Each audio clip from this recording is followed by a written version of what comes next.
नमस्कार, मैं हूं संजय शर्मा। आप देख रहे हैं 4 PM न्यूज़ नेटवर्क। आप अगर मोदी जी के भक्त हैं, मोदी जी के परम भक्त भी हैं, तो मुझे एक बात सोच के बिल्कुल ईमानदारी से जवाब दीजिएगा। जब प्रधानमंत्री ने कहा कि महात्मा गांधी के ऊपर जब फ़िल्म बनी, तब लोगों ने जाना, वरना उससे पहले महात्मा गांधी को कोई जानता नहीं था। कोई पहचानता ही नहीं था महात्मा गांधी कौन है। ये प्रधानमंत्री के मुँह से ये बातें सुनकर आपको लगा कैसा? क्या एक पल को भी आपके दिमाग में ये आया कि एक प्रधानमंत्री के इस बयान ने, इस इंटरव्यू ने पूरी दुनिया में भारत का सर शर्मिंदा कर दिया, सर झुका दिया, हम शर्मिंदा हुए? क्या सोचेगी दुनिया? वो महात्मा गांधी जिसका अमेरिका के व्हाइट हाउस में सम्मान होता है, मूर्ति रखी है। पूरी दुनिया गांधी को सम्मान कर से देखती है, और अब से नहीं, आज़ादी के बाद से देखती है। उस देश का, उस गांधी के उस देश का, और वो भी गुजरात से आए हुए प्रधानमंत्री, गुजरात के महात्मा गांधी। प्रधानमंत्री कह रहे हैं कि महात्मा गांधी को तो अगर पिक्चर नहीं बनती तो गांधी को कोई जान नहीं पाता। संसद, पार्लियामेंट हमारे आपके भविष्य का कानून बनाने वाला जगह है, जहाँ कानून बनते हैं, जहाँ हमारी बातें होती हैं, हमारे अधिकारों की बात होती है। वहां पे पार्टी को, किसी भी पार्टी को अच्छे लोग भेजने चाहिए, पढ़े लिखे भेजने चाहिए। लेकिन भाजपा किनको भेजने की तैयारी कर रही है? कंगना जी, जो कहती हैं कि असली आज़ादी तो 2014 के बाद मिली, हम तो उससे पहले गुलाम थे। यही नहीं, वो कहती हैं कि देश के पहले प्रधानमंत्री सुभाष चंद्र बोस थे। ये मानसिक स्तर है, ऐसे लोगों को वो भारतीय जनता पार्टी पार्लियामेंट में पहुंचाना चाहती है। टीवी चैनलों पे देख रहा था, वो शो चलने के घंटे के मुसलमानों के दिल में मोदी बसते हैं। बताइए आप, आपका सर ऐसा लगता होगा कि ऐसे टीवी चैनल देखकर सिर्फ दीवार पर जा मारो। ये सारे सवाल किए आज मैंने अभय दुबे जी से, देश के जाने माने पत्रकार। एबीपी चैनल पे आप रोज उनको देखते हैं, बहुत बढ़िया किताबें लिखी हैं, बहुत अच्छे जर्नलिस्ट हैं। चलते हैं उनसे इंटरव्यू, और ये सारे सवाल जवाब उनसे करेंगे। उससे पहले से आपसे रिक्वेस्ट है, चैनल को ज्वाइन कीजिएगा, सब्सक्राइब करिएगा। चलिए अभय दुबे जी के पास। 4 PM न्यूज नेटवर्क में स्वागत है अभय दुबे जी आपका। प्रधानमंत्री आजकल बड़े बड़े महान काम कर रहे हैं, मतलब चुनाव का आखिरी चरण आते आते पता नहीं हो क्या गया है, मुझे प्रधानमंत्री जी पे तरस आ रहा है। आप बताइए, आपने महात्मा गांधी का नाम उनके ऊपर जब पिक्चर आ गई तब सुना था, या बाद में पहले सुन लिया था? क्योंकि प्रधानमंत्री कह रहे हैं महात्मा गांधी को लोग तब जाने जब उनके ऊपर पिक्चर आ गई। इस बयान पे, इतनी योग्यता वाले बयान पर आपकी क्या टिप्पणी है? देखिए, जब रिचर्ड एटनबरो ने गांधी फिल्म बनाई तो उस वक्त मैं उन दोनों फिल्म समीक्षाएं भी लिखा करता था। तो अच्छा, मैंने उस फिल्म अच्छा, को ये देखा। एक सेकंड, ये मुझे पता ही नहीं था कि आप फिल्म समीक्षा भी नहीं, मैंने लिखते हैं। बहुत फिल्म समीक्षाएं लिखी हैं।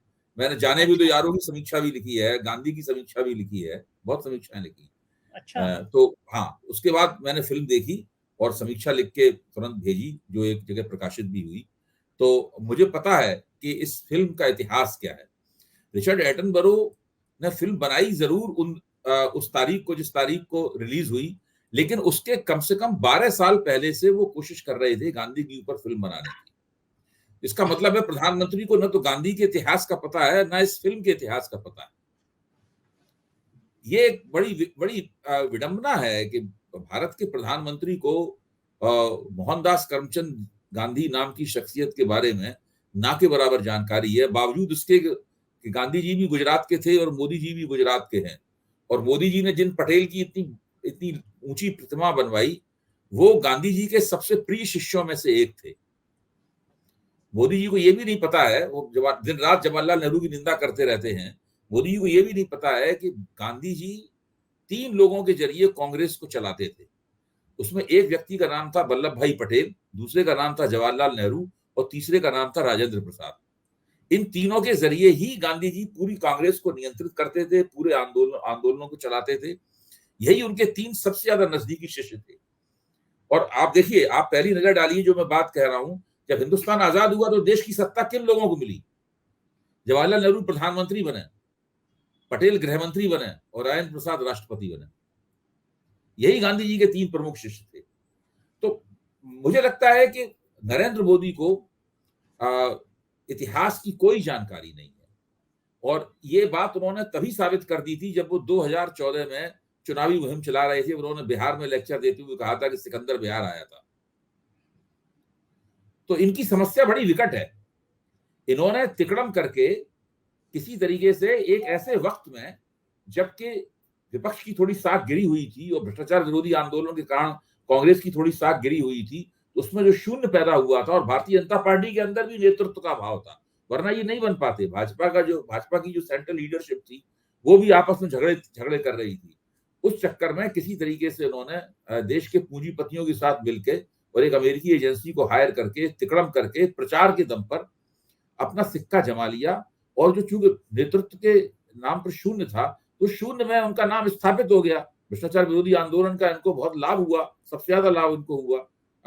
लेकिन इनकी इतिहास की जानकारी, ये जो भी बोलते हैं, विदेश जाते हैं, जब विदेशी नेताओं से बातचीत करते हैं, तो आप उनके वीडियो देखिए, आपने देखे ही होंगे वीडियो, मैं उनको दोहराना नहीं चाहता, इसलिए आखिरकार ये इस देश के प्रधानमंत्री हैं, मैं नहीं चाहता कि इनकी कोई बेइज्जती हो या इनका हम लोग उपहास करें। आपको लगता है कि इस हद तक कम जानकारी होगी, या प्रधानमंत्री ऐसा सहज कह सकते हैं, या कोई इसके पीछे प्लानिंग होगी? वरना ये तो बच्चा बच्चा जानता है कि पिक्चर बनने से पहले महात्मा गांधी अंग्रेजों के आंदोलन के बाद से पूरी दुनिया उनको जानती है। नहीं, पिक्चर देखिए, तो आप देखिए, मैं आपको एक बात कहता हूँ, गांधी जी प्रथम विश्व युद्ध के दौरान भारत आए, दक्षिण अफ्रीका से, और आ, उसी वक्त के उनके बहुत सारे विचार ऐसे हैं गांधी जी के, जो उन्होंने उसी 20वीं शताब्दी की शुरुआत में ही विकसित किए। आखिर तक जिन विचारों के लिए सारी दुनिया में गांधी जी को आज जाना जाता है, देखिए, अमेरिका में मानवाधिकार आंदोलन के सबसे बड़े नेता मार्टिन लूथर किंग को अमेरिकी गांधी कहा जाता है। हाँ, और वो सही बात देखिए 60-70 नेल्सन मंडेला को अफ्रीकी गांधी कहा जाता है। रिचर्ड एटनबरो तो तब शायद रिचर्ड एटनबरो तो बच्चे रहे होंगे जब गांधी अमेरिका में और अफ्रीका में जो वहां के आंदोलन है उनको प्रभावित कर रहे थे। तो जिस तरह की ये बातें करते हैं और उस पे उनके जो चाटुकार लोग हैं वो प्रशंसा भी उनकी करते हैं, इससे लगता है कि इस देश में जो राजनीतिक नेतृत्व है उसका बौद्धिक स्तर किस स्तर पर गिर चुका है। नरेंद्र मोदी उस निकृष्टतम बौद्धिक स्तर है उसकी नुमाइंदगी करते हैं। लेकिन बड़ा खतरनाक सवाल ये है कि संसद में वो व्यक्ति जाता है तो बहुत योग्य होता है, ये जाना भी चाहिए कि वो जो भाई आपके लिए आपका भविष्य तय करता है, आपके कानून बनाता है, तो आप कम से कम संसद में ये माना जाता है कि भारत की संसद में वो लोग जाएं जो बहुत पढ़े लिखे हों, योग्यता जिनकी हो। भारतीय जनता पार्टी एक ऐसे लोगों को भेज रही है जिन मैडम का कहना है कि आज़ादी तो 2014 में मिली थी, उससे पहले आज़ादी कहाँ मिली थी। जिनका ये कहना है कि भारत के प्रथम प्रधानमंत्री सुभाष चंद्र बोस थे। तो क्या ये गांधी ये मोदी जी जो है अपना ज्ञान चाहते हैं कि बाकी सारे सांसदों पे भी इसी तरह का ज्ञान वाले आए नहीं, वो निकृष्ट बौद्धिकता का एक और स्तर है जिनका आप जिक्र कर रहे हैं। निकृष्ट बौद्धिकता का एक और स्तर है। देखिए, है क्या कि जब अगर जिस वक्त नरेंद्र मोदी ये कह रहे थे गांधी जी के बारे में, उसी वक्त अगर उनका इंटरव्यू लेने वाले ने उनको उधेड़ दिया होता और तो उनकी वो हालत कर दी होती जो करण थापड़ ने एक जमाने में की थी, जो पानी पी के वहां से प्रधानमंत्री पलायन कर गए थे इंटरव्यू से। दिक्कत की बात यह है कि पत्रकार लोग उनसे जिरह नहीं करते। दिक्कत की बात यह है कि पत्रकारों को इंटरव्यू देने का समय तब दिया जाता है जबकि पत्रकार और उसका मालिक ये मान लेता है कि हम एक निश्चित दायरे में रहकर पहले से तयशुदा सवालों को ही प्रधानमंत्री के सामने पेश करेंगे, उससे जिरह नहीं करेंगे, उससे कोई क्रॉस क्वेश्चनिंग नहीं करेंगे। तो उससे एक ऐसा सुविधाजनक माहौल बन जाता है कि प्रधानमंत्री कुछ भी कह के निकल लेते हैं और उनकी हम लोग जो आलोचनाएं करते हैं वो उन तक या तो पहुंचती नहीं है, पहुंचती भी होंगी तो उनके ऊपर उनका कोई असर नहीं होता। भाई सीधी असली बात क्या है? असली बात यह है कि सत्ता किसके जरिए मिल रही है। जिस दिन नरेंद्र मोदी सत्ता के उद्गम नहीं रहे, यानी सत्ता के स्रोत नहीं रहे, उस दिन उनकी ये सारी की सारी जो खामियां हैं, उनकी की आने वाली सारी की सारी गड़बड़ियां हैं, ये उनके सामने और बड़े रूप में रेखांकित करके पेश की जाएंगी। एक एक देखिए, हाँ देखिए, वक्त जो है ना सबका हिसाब करता है, ऐसी बात नहीं। अगर हम लोगों ने गलती की है तो वक्त हमारा भी हिसाब करेगा, इनका भी हिसाब करेगा। जिस दिन ये प्रधानमंत्री नहीं रहे और इनकी राजनीतिक उपयोगिता समाप्त हो गई, तो जो भारतीय जनता पार्टी इनकी जय जयकार करती है, वही भारतीय जनता पार्टी, उसी भारतीय जनता पार्टी के दफ्तर में इनसे सवाल पूछे जाएंगे।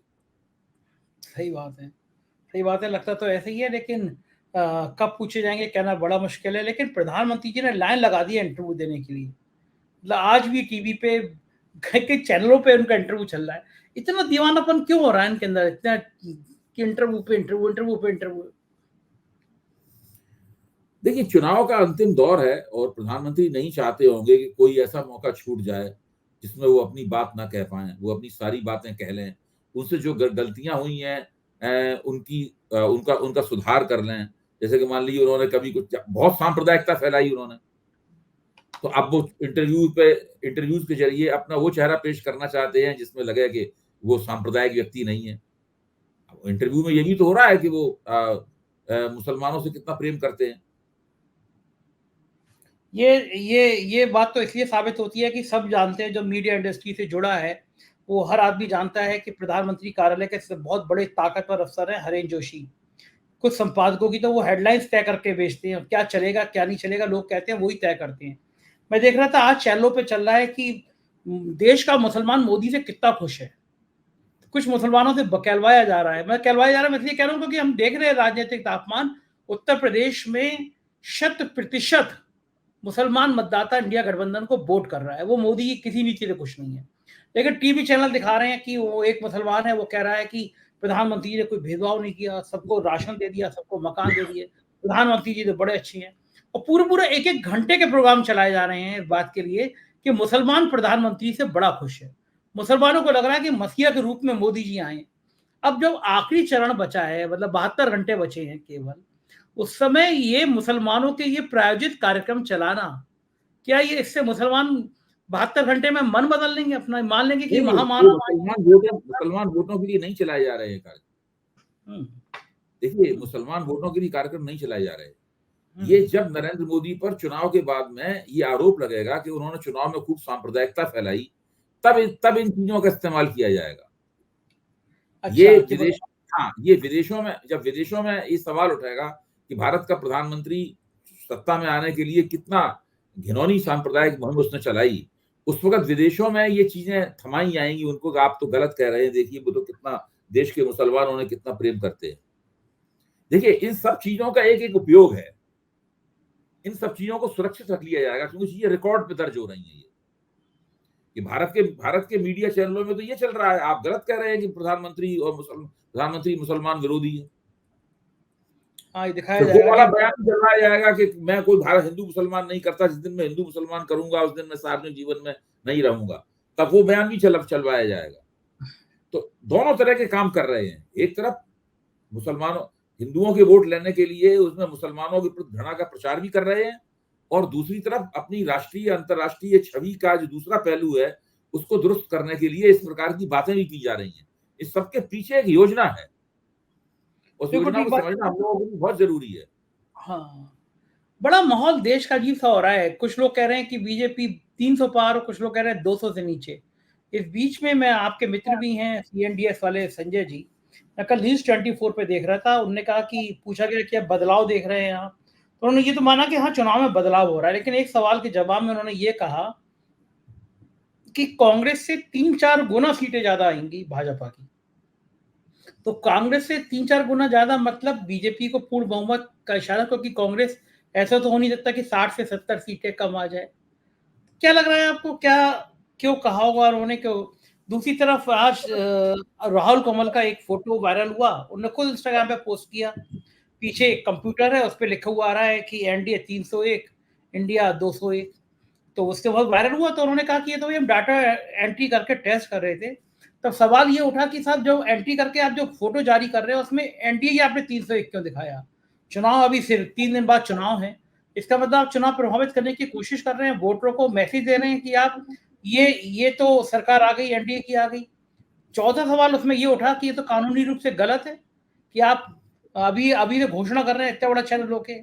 और पांचवा ये उठा कि चैनल की ब्रांडिंग करनी है, प्रचार करना है। क्या चैनल को इस तरह का फोटो जारी करना चाहिए था जिससे पीछे राहुल देखिए, कमल खड़े? अगर हिंदुस्तान में एक प्रभावी, सक्रिय और निष्पक्ष चुनाव आयोग होता, तो किसी भी चैनल को और किसी भी एंकर को कितना भी बड़ा हो, ऐसा करने की हिम्मत नहीं होती। यहाँ दिक्कत की बात यह है कि अगर राहुल कंवल की और उनके चैनल की इस बात के लिए चुनाव आयोग में शिकायत की जाए, तो वो कोई कार्रवाई नहीं करेगा चुनाव आयोग। आप आज विनोद शर्मा ने एक सवाल उठाया, वरिष्ठ पत्रकार विनोद शर्मा ने एक सवाल उठाया। उन्होंने कहा कि पंजाब में 1 जून को वोटिंग क्यों रखी गई कि 1 जून से 4 जून के बीच ही पंजाब में ऑपरेशन ब्लू स्टार के वक्त सेना गई थी, और ये वो समय होता है जबकि पंजाब में गर्मी सबसे ज्यादा पड़ती है। वहां पर एक क्लाइमेट इमरजेंसी की स्थिति पंजाब में पैदा हो गई है इस वक्त। पंजाब की 6-7 सीटों के ऊपर तो इतनी ज्यादा हीट वेव है, इतनी ज्यादा गर्मी की लहर चल रही है कि वहां पर बहुत मुश्किल है। आप फिर संदीप चौधरी ने एक बहुत दिलचस्प आंकड़ा दिखाया, उन्होंने 2019 के आंकड़े दिखाए। इसमें बताया कि शुरुआत के दौर में 2019 में भी 7 दौर में चुनाव हुआ था कि शुरुआत के 4 दौर में मतदान ज्यादा होता है और उसके बाद के 3 दौर में मतदान घटता चला जाता है क्योंकि उस वक्त गर्मी बढ़ जाती है। अब यहाँ तो कितने दिन वहां तो मई के मध्य में चुनाव खत्म हो गया था, अब ये तो चुनाव जून तक चला गया है चुनाव, तो 15 मई के बाद गर्मी और भी सारे देश में बढ़ना शुरू हो जाती है। लेकिन चुनाव आयोग ने इन बातों का कोई ख्याल नहीं रखा। सभी जगह से शिकायतें आ रही हैं कि बूढ़े लोग जो हैं वो मतदान की कतारों में खड़े खड़े गश खा के गिर पड़ रहे हैं। जो मतदान केंद्र है वहां व्हील चेयर उपलब्ध नहीं है और चुनाव आयोग के कानों पर चुपचाप बैठा रहता है। चुनाव आयोग कोई भी आप शिकायत कर रहे हैं, कोई भी बात कर रहे हैं, उधर से जवाब कुछ नहीं आता। गांधी जी के 3 बंदरों की तरह। तो अगर चुनाव आयोग ठीक होता ना तो किसी की ये हिम्मत ही नहीं होती ये सब करने की जो हो रहा है।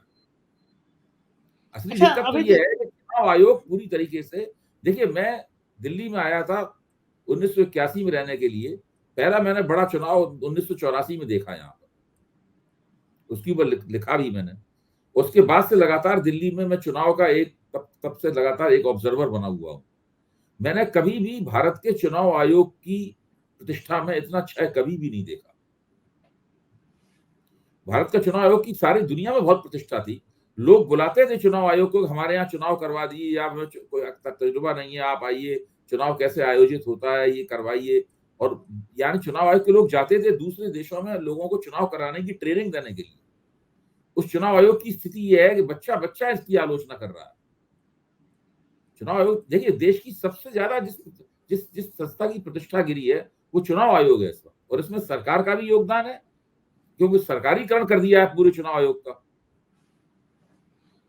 बिल्कुल ठीक कह रहे हैं आप कि चुनाव आयोग पे तो कोई फर्क पड़ता नहीं, लेकिन मोटा मोटा अभय जी आपका क्या मानना है कि चुनाव लगभग समाप्त हो गया, देश के लोग बड़े कंफ्यूज हैं इस बार, किसी को समझ में नहीं आ रहा कि तस्वीर बनेगी तो क्या बनेगी। देखिए, मुझे जो छोटा बहुत तजुर्बा है, थोड़ा बहुत जो लिखाई पढ़ाई मैंने की है, मैं ये मानता हूं कि हर लोकतंत्र में अपने आप को संशोधित करने की एक अंदरूनी क्षमता होती है। वो क्षमता हमें ऊपर से दिखाई नहीं पड़ती, वो तब दिखाई पड़ती है जबकि वो लोकतंत्र अपने आप को संशोधित कर रहा होता है। जिसे कहते हैं कि लोकतंत्र अपने आप को सेल्फ करेक्ट करता है, एक सेल्फ करेक्टिव कैपेबिलिटी लोकतंत्र में होती है। मुझे लगता है कि इस वक्त भारत का लोकतंत्र, भारत का मतदाता जो है उसी सेल्फ करेक्शन में लगा हुआ है। जो विकृतियां पैदा हो गई हैं पिछले 10 साल में, मतदाता कुछ इस तरीके से वोट करेगा ताकि उन विकृतियों को कूड़ेदान में फेंक दिया जाए और फिर से लोकतंत्र में संतुलन कायम हो, विपक्ष का महत्व साबित हो और सरकार की जो एरोगेंस है, सरकार की जो हेकड़ी है, उसके ऊपर कंट्रोल लगे। जो भी जनादेश आएगा, मुझे यकीन है जनादेश इस किस्म का होगा, उस जनादेश के तहत बनने वाली सरकार, कोई भी सरकार हो, कोई भी प्रधानमंत्री हो, वो हेकड़ी नहीं दिखा पाएगी। वो कानून का वेपनाइजेशन, यानी कानून को दमन के औजार की तरह इस्तेमाल करने का जो एक रवैया निकला है, वो रवैया अब नहीं कायम रह पाएगा। ऐसी सरकार बनेगी इस देश में, मैं ये मानता हूँ। और अगर ऐसी सरकार नहीं बनी, वैसी ही सरकार बनी जैसी 2019 में बनी थी और वैसे ही सरकार चली जैसी 2019 से अब तक चली है, तो आप समझ लीजिए कि सबसे बड़ा जो गाज गिरेगी वो यूट्यूबर्स के ऊपर गाज गिरेगी। देखिए, एक मीडिया एक्सपर्ट ने कहा है कि 2019 का चुनाव व्हाट्सएप चुनाव था, वह व्हाट्सएप का बहुत महत्व था, और 2024 का चुनाव यूट्यूब का चुनाव है, यूट्यूब इलेक्शन है। तो इस यूट्यूबर्स ने इस चुनाव को बहुत प्रभावित किया। और हाँ, अब की बार अगर मोदी जी उसी तरीके से प्रधानमंत्री बन गए, इस तरीके 2019 में बने थे, तो सबसे पहले कानून का इस्तेमाल यूट्यूबर्स के खिलाफ करेंगे। आप बता रहे हैं, डरा रहे हैं? डरा नहीं रहा हूं, ये हकीकत है। देखिए, कोई बच नहीं सकता है। जो उनके समर्थक यूट्यूबर्स हैं उनको छोड़ के बाकी सबके खिलाफ मुकदमे दर्ज होंगे। हम सब उस पर फंसेंगे, हम सब उस लपेटे में आएंगे। ध्रुव राठी सही रहे, वो जर्मनी निकल लिए, जर्मनी में आराम से बैठ के जर्मनी में करते हैं, जो करना हो कर लीजिए, वहीं बैठ के बोलते हैं। नहीं वो होता, सही रहे। हिंदुस्तान में वारंट निकाला जा सकता है। देखिए ऐसा इतना सब आसान नहीं होता। अगर मोदी जी चाहें, कोई विदेश से अगर मान लो उनकी आलोचना कर रहा है और मान नहीं रहा है, मोदी जी के काबू में नहीं आ रहा है, तो हिंदुस्तान में उसका वारंट निकल जाएगा। हिंदुस्तान में वारंट निकल जाएगा, इंटरपोल को खबर कर दी जाएगी, भाई इसको पकड़ो। तो कुछ भी किया जा सकता है, ऐसी बात नहीं है। जिस जिस व्यक्ति के लिए न्यूज क्लिप पे छापे पड़े, गिरफ्तारी हुई संपादकों की, वो जो व्यक्ति कह रहे थे साहब वो चाइना के इशारे पे अमेरिका में बैठ के ये करा रहा है, उस आदमी को तो अभी तक संदिग्ध की सूची, आतंकवादी वाली सूची में भारत ने डाला नहीं। कोई जर्मनी का नागरिक, अगर ध्रुव राठी ने जर्मनी की नागरिकता ले रखी है, देखिए जर्मनी नागरिक आप के खिलाफ आप इस बात की कल्पना नहीं कर सकते कि अगर भारत सरकार एक बार सोच ले कि हमें इस व्यक्ति को दंडित करना है, तो भारत सरकार या सत्ताधारी किस हद तक जा सकते हैं। कभी आपने सोचा था कि जो आतंकवाद को मदद देने वाला जो काला धन होता है, आतंकवाद को प्रोत्साहित करने वाला काला धन होता है, उसकी रोकथाम के लिए बनाया गया जो कानून है, उस कानून का इस्तेमाल विपक्ष के दमन के लिए किया जाएगा? कभी आपने सोचा था इस बात के लिए? आज तमाम विपक्षी नेता जेल में पड़े हुए, उनकी जमानतें नहीं होती हैं, वो पीएमएलए कानून के तहत उनकी जमानतें नहीं होती हैं। बहुतों के खिलाफ तो अरविंद केजरीवाल के खिलाफ तो एफआईआर नहीं है कोई। अरविंद केजरीवाल के खिलाफ कोई एफआईआर नहीं लिखी गई है, बिना एफआईआर के ही उनको जेल में डाला गया। संजय सिंह को 6 महीने जेल में रखा गया, तब उनको जमानत प्राप्त हुई। आप अंदाज नहीं लगा सकते हैं कि कानून का वेपनाइजेशन किस हद तक किया जा सकता है। जब इसका वेपनाइजेशन हो जाएगा, और ध्यान रखिए, मैं बार बार कहता हूं, 3 जुलाई से नई अपराध संहिता लागू हो जाएगी। उस नई अपराध संहिता के बाद में पुलिस के पास बहुत ज्यादा अधिकार बढ़ जाएंगे, और जनता के अधिकार काफी कम हो जाएंगे उसके मुकाबले। तब अदालत से राहत पाना और भी ज्यादा मुश्किल बात होगी, आज से भी ज्यादा मुश्किल बात होगी। हाँ, सुप्रीम कोर्ट ने तो उन कानूनों पर रोक लगाने से भी इनकार कर दिया कि अभी भाई कानून आए थोड़ी ना है, तो 3 जुलाई से लागू हो जाएंगे। हाँ, तो अब कानून लागू होंगे, फिर सुप्रीम कोर्ट में याचिकाएं दायर होंगी, फिर वो सुप्रीम कोर्ट की एक बेंच बनेगी। बेंच जब तक बनेगी तब तक 1.5-2 साल में उसके फैसले आएंगे। तब तक उन कानूनों के जरिए सरकार जो मन में आएगा वो करेगी। मैं तो एक चीज सोच सोच के खुश हो रहा हूँ, मैं अरविंद केजरीवाल से मिला था, जेल में रहकर उनका 7 किलो वजन कम हो गया। मुझे कोई और सुख मिलेगा नहीं मिलेगा, जेल भेजने के बाद मेरा वजन कम हो जाएगा। बड़ी मेहनत करता हूँ, 10 ग्राम वजन कम नहीं होते। फोटो डाला तो लोग उसपे मजे हो ले रहे हैं कि इतना खाते हो तो वजन कैसे कम हो जाएगा। लेकिन एक दूसरी गंभीर बात ये अभय जी, क्या देश खामोश बैठा रहेगा? लोकतंत्र इस तरह खत्म होता रहेगा और देश खामोश बैठा रहेगा? देश के लोग खामोश बैठे रहेंगे? ये तो 4 तारीख को मालूम पड़ेगा कि देश खामोश बैठा रहता कि नहीं रहता। ये 4 तारीख को पता चलेगा कि खामोश लोग भी बोलते हैं, चुपचाप अपना वोट डालते हैं। अगर ये वोट 2019 वाला वोट निकला, तब देश की जनता के बारे में हम लोग एक राय बनाएंगे। लेकिन अगर 2019 वाला वोट नहीं निकला, अगर ये 2004 वाला वोट निकला, तब हम लोग एक राय बनाएंगे। अगर ये 1989 वाला वोट निकला, 1989 वाला वोट निकला, जब 400 ज्यादा सीटें 200 से कम रह गई थी। बहुत तरह का वोट हो सकता है। ये कितने तरह का वोट हो सकता है, सोचिए आप। सही बात है। कल एक ये वोट हो सकता है, तो कांग्रेस की 400 ज्यादा सीटें जो हैं 200 से नीचे आ गई थी। ये 2004 वाला वोट भी हो सकता है, जबकि अटल बिहारी वाजपेयी को इंडिया टुडे ने 350 सीटें देने के लिए सर्वे करके बताया था। हाँ, और उनकी कांग्रेस से 7 सीटें कम रह गई थी। और आई कितनी थी? कितनी आई थी? बहुत कम आई। कांग्रेस से भी 7 कम थी। कांग्रेस की सीटें शायद एक फिगर याद नहीं है, सब 150 से भी कम थी भाजपा की सीटें। और इंडिया टुडे ने 350 बताई थी। 350 बताई थी। अच्छा, ये धंधा बड़े बढ़िया मैगजीन का। वो मुझे बता रहा था कोई, ये जो यूपी का सूचना विभाग है, इस मैगजीन को साल भर में करोड़ों रुपए विज्ञापन दे देता है। और जो मुख्यमंत्री के जो वो होता है, कौन मुख्यमंत्री कितना नंबर 1 पे आएगा, हमारा मुख्यमंत्री हमारे राज्य का आएगा, तुम्हारे राज्य का आएगा, तो सूचना विभाग जो होते हैं राज्यों के, कई करोड़ रुपए देते हैं कि भाई हमसे रुपए ज्यादा ले लो, लेकिन हमारे मुख्यमंत्री को नंबर 1 पे दिखा दो। और आपको याद होगा जब योगी आदित्यनाथ बने थे, तो यहाँ के सूचना विभाग ने टाइम मैगजीन में विज्ञापन एक लेख की तरह छपवा दिया था, नीचे लिखा ही नहीं था विज्ञापन है, और लोगों ने कहना शुरू कर दिया टाइम मैगजीन ने योगी आदित्यनाथ की तारीफ करी है।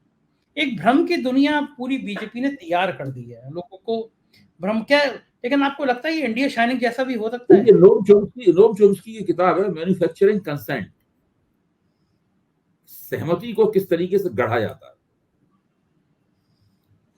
सरकार के प्रति समर्थन को किस तरीके से तैयार किया जाता है, व्यवस्था के प्रति समर्थन को किस तरीके से गढ़ा जा सकता है। इस काम में हर नेता माहिर होता है, हर सरकार ऐसा करना चाहती है, किसी भी पार्टी की सरकार हो, लेकिन नरेंद्र मोदी ने इसमें महारत के सारे रिकॉर्ड तोड़ दिए। मेरा मानना है इसमें ये बोल्सोनारो और ट्रंप वगैरह से भी आगे अंतरराष्ट्रीय स्तर पर भी इस प्रकार की हस्ती मौजूद नहीं है। और मोदी जी जानते हैं कि वो कितनी भी बातें गलत सलत बोले हैं, हास्यास्पद बातें बोले हैं, कुछ भी बोले हैं, उनको कोई इस बात का कोई संकोच नहीं है। जैसे कि आपको याद है जब यहाँ पर वो एक लखटकिया सूट पहनकर जब ओबामा से बातचीत कर रहे थे, बराक बराक करके बातचीत कर रहे थे, वो सब कितना हास्यास्पद था, पूरा देश उसके ऊपर हंस रहा था। और राहुल गांधी ने कहा था ये सूट बूट की सरकार है, उनको देख के कहा था। लेकिन कभी आपको लगा कि मोदी जी को इस बात का अफसोस है? ये जो गलतियां हम लोग मोदी जी की निकालते रहते हैं, बताते रहते हैं, मोदी जी के समर्थकों को और मोदी जी को कभी क्या आप सोचते हैं इस बात का अफसोस होगा? नहीं, वो ये मानते हैं कि जब तक सत्ता मिलती रहेगी तब तक हम कुछ भी करने के लिए आजाद हैं, कोई हमारा कुछ नहीं बिगाड़ सकता। ये थोड़े से लोग हैं जो हमारी आलोचना करते रहते हैं, इनकी कौन फिक्र करता है? करने दो इनको जो कर रहे हैं, करने दीजिए भाई। वो तो अपने आप कह रहे हैं कि मैं तो बायोलॉजिकल नहीं हूँ, तो सीधे भगवान परमात्मा करा रहा है मुझसे सीधे सीधे काम।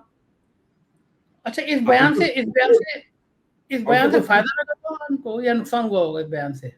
ऐसे बयान से कोई फायदा हो सकता है? वाहियात बयान है, इससे क्या फायदा? अगर कोई और वक्त होता तो और मीडिया अगर थोड़ा सा भी सक्षम या सशक्त और निष्पक्ष होता तो मोदी जी की खाल झेड़ देता। सही बात है, ऐसे बयान कहते मैं ईश्वर हूँ, ईश्वर का अंश हूँ, हम ब्रह्मास्म हूँ मोदी जी की। खैर, लेकिन बात होती तो बड़ी एंटरटेनमेंट तो आता है, मजा तो आता है आजकल। वो टॉर्च जला लो, मोबाइल जला लो, गोबर लगा लो, थाली बजा लो से लेकर मुजरा करा लो, सारे मनोरंजन दस्तार हुए। बहुत शुक्रिया भाई जी, आपसे इतनी बातें करते मजा आता है। Thank you sir. सुना आपने, ये थे अभय जी, और कितनी शानदार तरीके से बता रहे थे कि प्रधानमंत्री का हमारा संतुलन कैसे गड़बड़ा गया है। 4 तारीख का नतीजा आपको भी है, मुझे भी है। देश का लोकतंत्र बचेगा या देश के लोकतंत्र पे खतरा आएगा, ये सब 4 तारीख को तय होगा। वोट जरूर दीजिएगा, अंतिम चरण का चुनाव है। अगर आपके क्षेत्र में वोट जरूर दीजिएगा और चैनल को ज्वाइन और सब्सक्राइब करिएगा। शुक्रिया, थैंक यू।